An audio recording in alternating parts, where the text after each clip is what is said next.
नमस्कार दोस्तों, अतिथि देव बन आप पधारे, स्वागत हो स्वीकार। दोस्तों सबसे पहले तो मैं आप लोगों से क्षमा प्रार्थी हूँ कि मैं कल ब्लॉग नहीं बना पाई। बहुत सारे लोगों ने मुझसे पूछा भी था कि मैंने ब्लॉग क्यों नहीं बनाया। तो आप लोगों को जैसे पता है कि कल सूर्य ग्रहण था, तो सूर्य ग्रहण में मैंने ब्लॉग नहीं बनाया और उसके बाद में टाइम नहीं मिला, क्योंकि आप लोगों को पता है फिर उसके बाद में कपड़े धोना, घर की साफ़ सफाई, नहाना धोना, बहुत सारे काम हो गए थे, तो इसलिए मैंने ब्लॉग नहीं बनाया। तो उसके लिए मैं आपसे क्षमा प्रार्थी। जैसा कि दोस्तों हम सब जानते हैं कि इस समय LAC पर तनाव चल रहा है हमारी सेना और चाइनीज़ सेना के बीच में, और चाइनीज़ सेना ने हमारे 20 जवान भी शहीद हो गए हैं। अभी कुछ टाइम पहले चाइनीज़ सेना से मुठभेड़ हुई थी।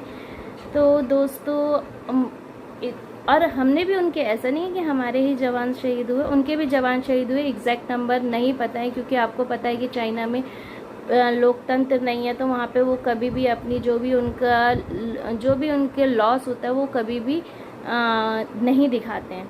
लेकिन दोस्तों आज मेरा कंसर्न कुछ और ही है, क्योंकि अगर युद्ध होता है तो मुझे पता है हमारी सेना इतनी सक्षम है कि वो जो है युद्ध में जीत सके, उसका मुझे कोई कंसर्न नहीं है। मुझे अपनी सेना पे विश्वास है। और वैसे भी अब तो सरकार ने भी सेना को खुली छूट दे दी है कि वो अपने हिसाब से अगर ज़रूरत पड़ती है, पहले आर्म्स का यूज़ वहाँ पे बॉर्डर पे नहीं कर सकते थे LAC पर, लेकिन अब चाहें तो वो भी यूज़ कर सकते हैं अगर ज़रूरत पड़ती है। तो हम भारतीय सेना निपट लेगी। लेकिन दोस्तों मेरा कंसर्न ये है कि अभी 3-4 दिन पहले एक मोबाइल लॉन्च हुआ है, चाइना की कंपनी ने ऑनलाइन लॉन्चिंग करी, और दोस्तों आधे घंटे के अंदर उसका वो आउट ऑफ स्टॉक चला गया। मतलब जब मैंने ये पढ़ा तो मैं शॉक्ड हो गई कि आधे घंटे के अंदर आउट ऑफ स्टॉक। और अभी 2 दिन पहले तो हम चाइना सामान का बहिष्कार करो, बहिष्कार, एक हमने मुहिम जैसी छेड़ दी थी कि हाँ हमें चाइना सामान नहीं लेना।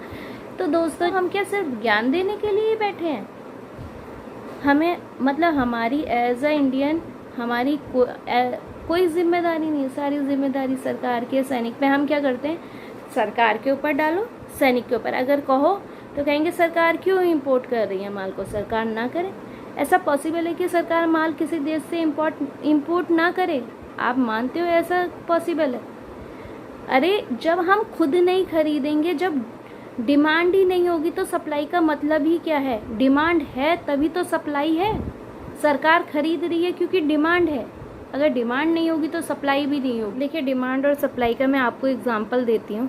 आप लोग देखते होंगे सिगरेट है, गुटखा है, उस पर हमेशा लिखा होता है कि ये स्वास्थ्य के लिए हानिकारक है। क्या सरकार ने उसे कभी बैन करा? नहीं करा। सरकार हमें चेतावनी देती है, ऐड आते हैं टीवी में, लेकिन कभी बैन नहीं होते हैं। क्यों नहीं बैन होते? क्योंकि उससे रेवेन्यू जनरेट हो रहा होता है, उससे बहुत सारे रोजगार जुड़े हुए होते हैं, उस इंडस्ट्री से सरकार को बहुत सारा पैसा मिल रहा होता है। लेकिन वहीं पे अगर डिमांड ज़ीरो हो जाएगी, अगर हम लेना बंद कर देंगे, तो सरकार को उसका अल्टरनेटिव अपने आप सोचना पड़ेगा, सरकार को वो बंद करनी पड़ेगी। तो यानी कि कहने का मतलब ये है, डिमांड है तभी सप्लाई है, अगर डिमांड नहीं होगी तो सप्लाई अपने आप नहीं होगी। तो यही हमने चाइना के साथ करना है। हम डिमांड कर रहे हैं तभी सरकार को खरीदना पड़ा है। अगर हम डिमांड बंद कर देंगे दोस्तों, तो सरकार को भी धीरे धीरे खरीदना कम कर देगी। तो दोस्तों हम लोगों ने क्या करना है, हम लोगों ने अपने देश के बने हुए सामान को प्रमोट भी करना और यूज़ भी करना है। जो चीज़ें हमारे लिए मजबूरी है खरीदना, वो बात अलग है। और वैसे भी चाइनीज़ सामान की कोई गारंटी नहीं होती। चाइना ने भी तो हमारे भारतीयों पे जो हमला करा वो रात को हमला करा। क्यों? चमगादड़ों की तरह छुपकर, जैसे चमगादड़ होते हैं ना, वो रात को छुपकर हमला करते हैं, वैसे हमारी भारतीय सेना ने करा। क्यों? क्योंकि वो जानती थी कि वो सीधे हमारी सेना से नहीं लड़ सकती। चाइना में होता है क्या, 3 साल के लिए आर्मी में आते हैं, वहाँ आर्मी में आना कंपलसरी, उनके अंदर कोई देशभक्ति नहीं होती है। वो 3 साल के लिए आर्मी में आते हैं बस, क्योंकि वो वहाँ पे कंपलसरी है आर्मी में। तो दोस्तों कहने का मतलब ये है कि एज अ भारतीय हमारी भी जिम्मेदारी है, उसे भी हमें समझना चाहिए। मैं आपको एक एग्जांपल देती हूँ। जैसे कि एक पेड़ होता है, उसकी जड़ें जब तक मिट्टी के साथ में अच्छे से बंधी रहती हैं, वो सब कुछ सह जाएगा, आंधी तूफान बड़े से बड़ा। लेकिन जहाँ मिट्टी ने उसकी जड़ों को छोड़ दिया, वो पेड़ गिर जाता है। तो दोस्तों ऐसे ही हम हैं, जब तक हम अपने देश के साथ में जुड़े रहेंगे, इस देश के मिट्टी के साथ में जुड़े रहेंगे, हम खड़े रहेंगे। अगर हम इस देश के मिट्टी के साथ में नहीं जुड़े रहेंगे, इस देश के साथ नहीं खड़े होंगे, तो दोस्तों आगे हमारा क्या होगा हमें भी नहीं पता।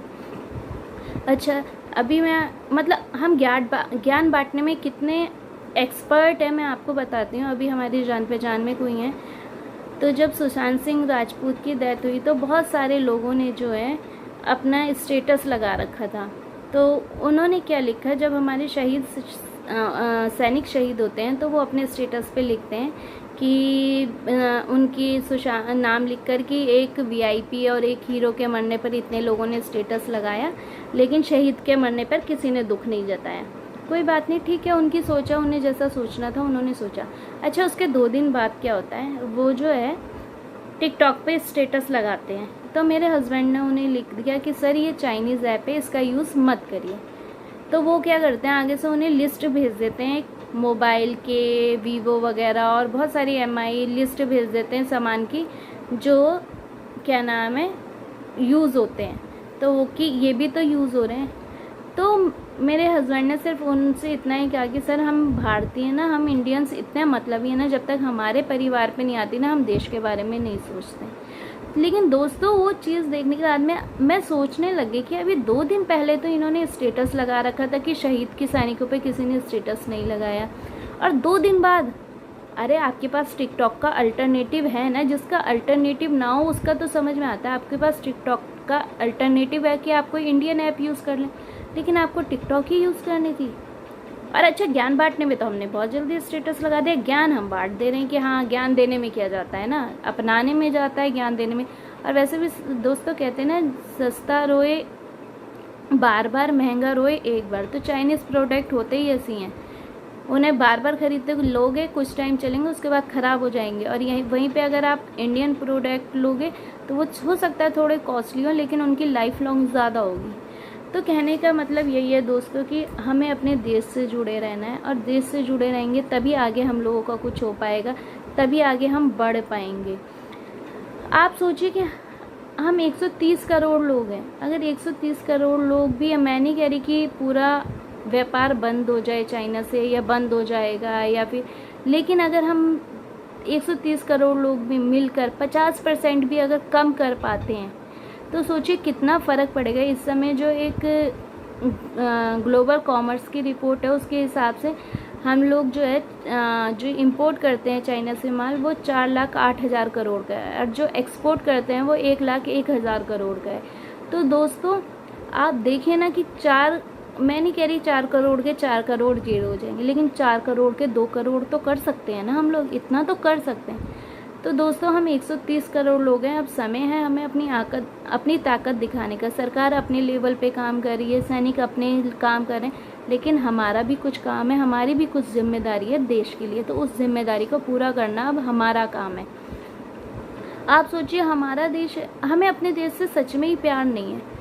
देखिए मतलब एक देश जिसमें सफाई के लिए भी स्वच्छता अभियान चलाना पड़ता है, मतलब आप सोच सकते हैं कि सफाई के लिए भी स्वच्छता अभियान। कहते हैं ना एक कुत्ता भी बैठता है ना तो वो पहले उस जगह को पूंछ से साफ करता है उसके बाद बैठता है। हम जिस तरीके से सड़क पे, जिस तरीके से ट्रेन में या इधर उधर कूड़ा फेंकते हैं, कि हम अपने घर में भी ऐसे ही फेंकते हैं, हम कूड़े में बैठे रहते हैं, लेकिन वहाँ हम ऐसा नहीं करते। क्यों? क्योंकि वो हमारी प्रॉपर्टी है।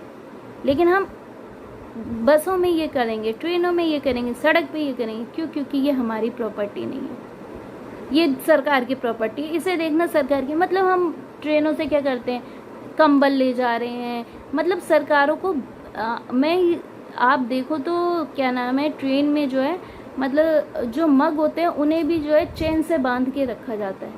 मतलब हम लोग क्या कर रहे हैं, हम लोग अपने देश की तो नुकसान कर रहे हैं। अगर ये जो पैसा जो ट्रेनों पे खर्च हो रहा है वो भी तो हम ही लोगों से जा रहा है, वो कहाँ से आ रहा है, वो भी तो हम ही लोग दे रहे हैं ना, लेकिन हमें इससे कोई मतलब नहीं।